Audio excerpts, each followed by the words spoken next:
Okay, thank you very much for the opportunity to share some experience from applying a landscape approach in practice, and also to comment on the excellent keynote. I think you've done a wonderful job, and although you didn't find any studies from Europe, I think there are a lot of them. And I will try to comment on a few of these 10 principles that is the base of the landscape approach. And as Liz said, the landscape approach is very useful in guiding decision making in, for example, a landscape context. But it has, of course, also been used in many other types of situations because it is very heuristic, and you can use it also in other types of land uses.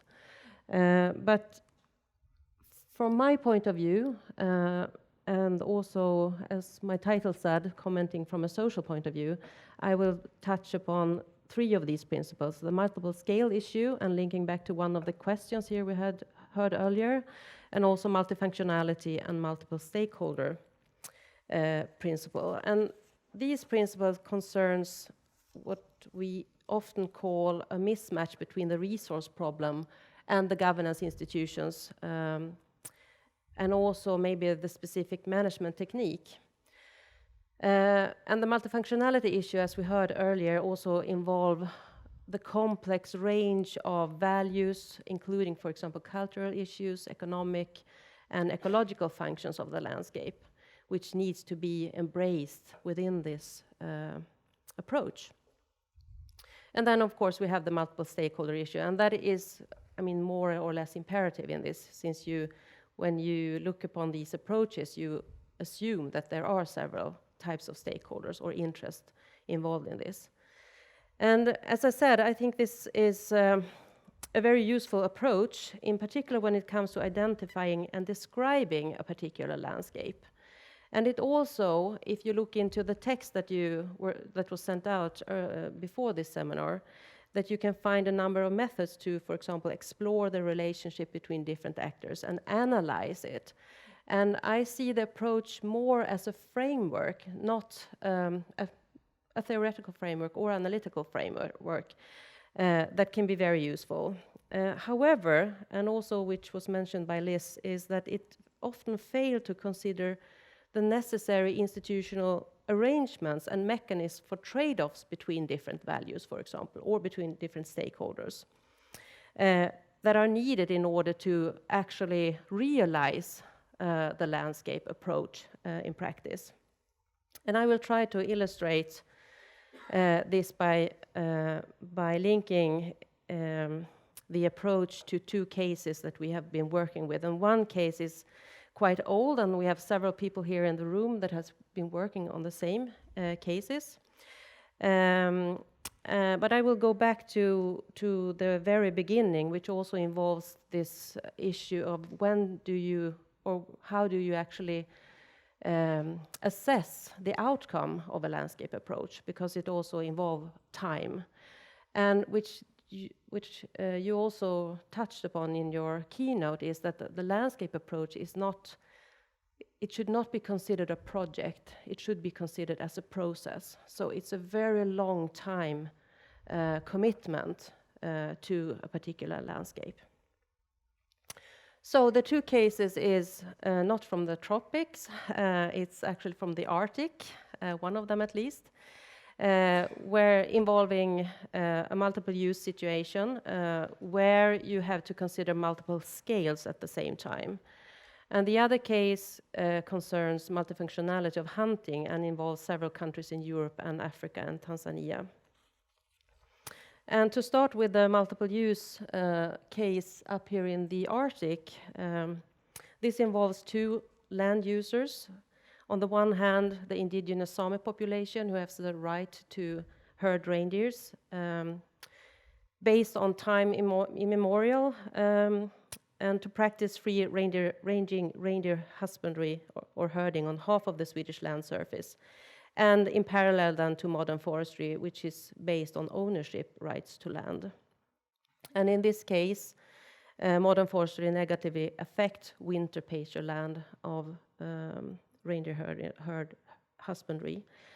And although we can say that the rights of the Sami is acknowledged, and forestry is supposed to consider the right of the Sami through consultations, the pasture land has continuously been reduced and created a lot of conflicts between the two actors. And there are, of course, several reasons to these conflicts. And one is that one reason why the consultation process do not work is that there is an unequal power balance between these two actors, but also due to the lack of mechanism for trade-offs between the actors. And another reason was the procedure in itself, the consultation process that was set up in the 1970s and has then been developed over time. And when we started to look upon this in the 2003 or something like that, we realized that we also need to consider how the process itself is done, and to introduce also a way of looking upon scales, because that was one of the problems connected to the consultation procedures. And to illustrate this, we have a fictive winter pasture land of one reindeer herding community. And as you can see, it stretches over a quite long way, 100 to 200 kilometers. And the time perspective here is indefinite. So this is an area that they will use for a very long time period. But this area is often divided into smaller areas to allow for long-term and sustainable use of the area. So the areas can change within a 30-year perspective, while you use some parts more intensive and others are used for, or not used at all, left for the lichen resource to regrow, for example. And within these areas, these smaller areas can also be divided into the seasonal use of land, depending on, for example, weather, to take into consideration a shorter time perspective, for example, between 1 to 5 years. And then you have the annual plan for reindeer herders, where you use the land in a specific pattern for the reindeers to graze through the land successively. And one reason that that the reindeers move is, of course, that they lock the land, they lock the lichen resource by trampling the snow and cratering. So you have to move from one area to another because of the digging and so on that has locked in the lichen resource. And in addition to this planning, you also need to have some kind of flexibility to consider, for example, rapid weather changes. So this planning perspective could be within weeks, having to move, and in particular this winter, which has been very, very difficult due to thawing and raining and so on. So you have to have some kind of alternative resources, land resources, to move to.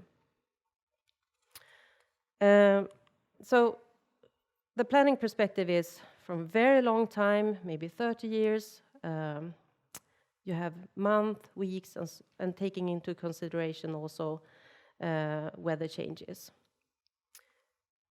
At the same time, we have another land user, and this is just to illustrate when a forest company comes in and start to plan, and of course they have a very long time perspective as well. But when we talk about the clear cutting, and the way it was introduced to the reindeer herders, the perspective was only 5 to 10 years. And even a shorter time period, it could be between 1 to 3 years. And in addition to that, you had another company coming in with the same time perspective, wanting to cut timber in the same area, which meant that when the two actors met in the consultation meetings, they had completely different views on the landscape, completely different temporal scales. So they were actually talking about two completely different things when they were talking about the landscape. And since the temporal and spatial scale was much smaller for the forest companies than the corresponding scale of the reindeer herding, the reindeer herders had very tough time to actually guide or trying to negotiate with the forest companies. First of all, because they didn't talk the same language, but also in practice, and then also because there was a mismatch between time and scale. So the consultation process was not at all constructive. They didn't have the opportunity to meet, and there was a lot of conflicts between these two. So one result of our study, which was done in close collaboration with the reindeer herders and the forest companies, was to introduce a landscape approach in order to make it possible for the reindeer herders to, of course the forest companies, to be more flexible, to take into account the dynamics of forest and forestry. So this was actually one part which was introduced in the forest certification schemes, based on, first of all, the negotiation between reindeer herders and forest companies, but also as a result of applying a landscape approach in practice to actually see whether you can improve the dialogue and the consultation between two actors. So this has been very helpful, and this has been built upon and also, as I said, been institutionalized within the Market-Driven Forest Stewardship Council. And the reindeer herders and the reindeer herding communities has also, with the support by in particular the Forest Agency and this university, been able to develop landscape plans, or what is called reindeer herding plans or husbandry plans, to develop a landscape approach also within reindeer husbandry, and to then be able to collaborate or consultate or even negotiate with other actors. So this approach has been very helpful, but it's still not finalized, I would say. This is an ongoing process that has to be developed continuously. And of course, the issue of unequal power has not been solved within this approach. It still has to be dealt with more intensively. I will also just touch upon another study that we have made concerning hunting, as I said. And this study includes 8 study sites in Europe and Africa, and you can see them on the map. Focusing on the multifunctionality of hunting. And as you might be aware of, there is a lot of conflicts related to hunting, not only in, for example, developing countries, but also in Sweden. And we are a lot of Swedish researchers dealing with the conflicts concerning, for example, moose management and forestry.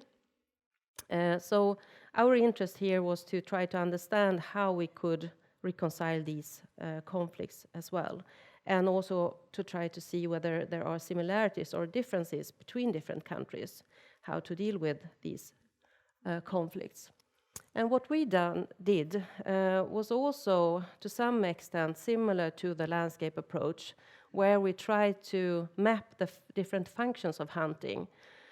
We divided them into economic functions like subsistence or revenue from trophies and meat, sociocultural functions, which could be linked to social identity or recreation.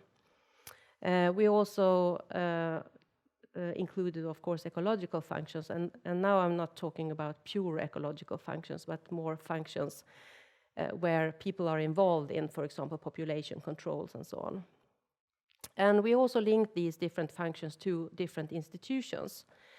For example, economic institutions where you have a market to sell meat, for example, or different types of laws, property rights. Sociocultural institutions, and here we talk a lot about informal institutions like codes of practice or access rules and so on, and also ecological institutions like management plans, for example. And we looked at the interplay between these different institutions. And often it's not only the people that are in conflict, but it's also institutions that clash.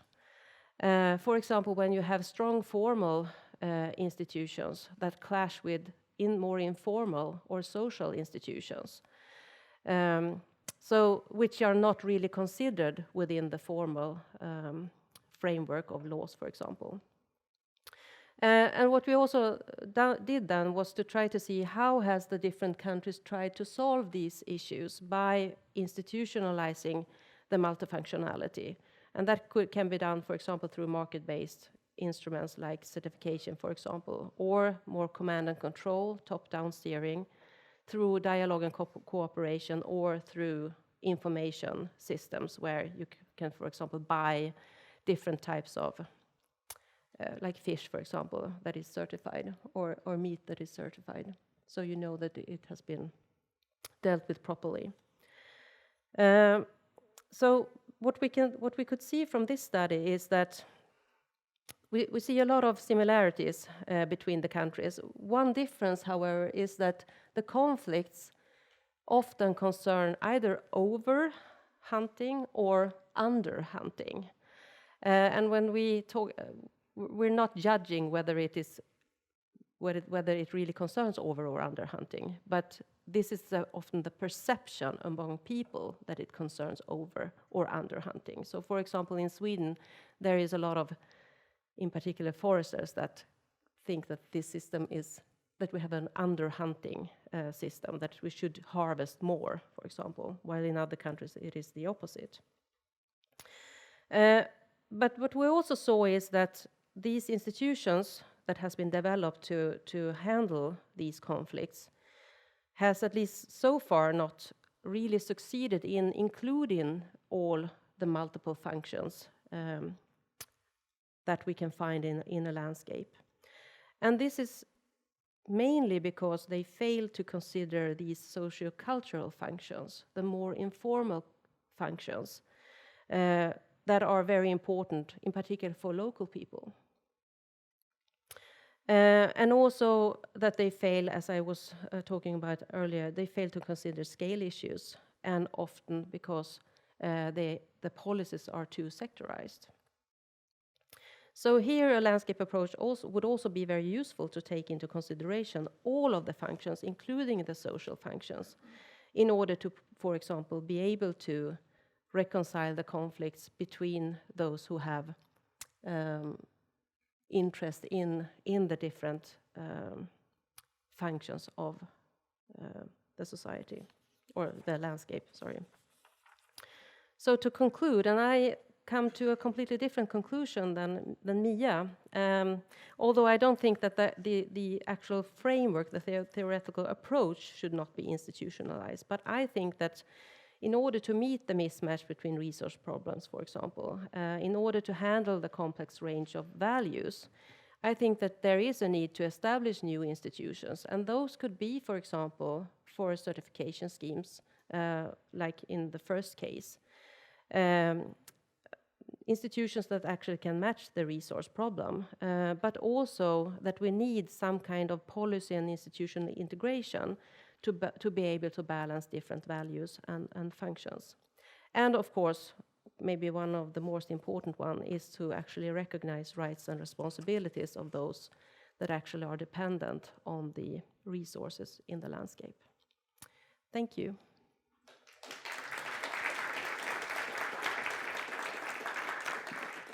Before the break, we have time for a couple of questions, please.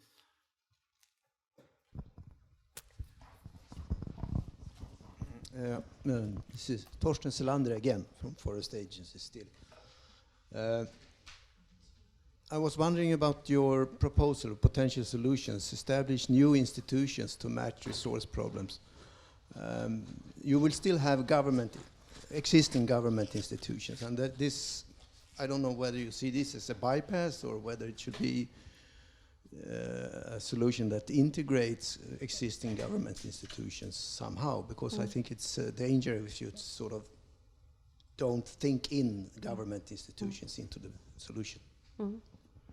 No, I think the government is still very important, and we saw the picture here that we need both top-down and bottom-up and some kind of hybrid governance. So we need multiple forms of governance. But for example, the new Swedish wildlife management has established new institutions or institutional arrangements on the ecosystem level or the landscape level. So we have moose management areas and moose management units considering a whole landscape instead of smaller areas which don't have the capacity to look at the whole or to actually grasp the whole resource problem, so to say. So this is one type of new institutional arrangement that can meet this. And also FSC, I think, or PEFC is also one type of institution, but that is market-driven, so it doesn't have to come really from the government. It can also come from other actors, and also, of course, from the bottom up. I know that there is an ongoing discussion about how to, since Sweden is a very fragmented land concerning ownership, how can we protect areas larger than a single owner? So could you add or build an institution where the landowners collaborate on protection, for example, of a stream or something, so that not all of them has to do every single thing on their land, but they can share and maybe also share management options and so on the land. So that's an ongoing discussion to create that type of institutions. But I think that to be able to do that, it's also necessary to have some kind of incentives from the government, maybe seed money or something. Okay, we thank you very much for giving us a couple of examples of multifunctionality, which is very important for the landscape approach, and the complex set of values that is connected to these issues. So thank you very much. Thank you.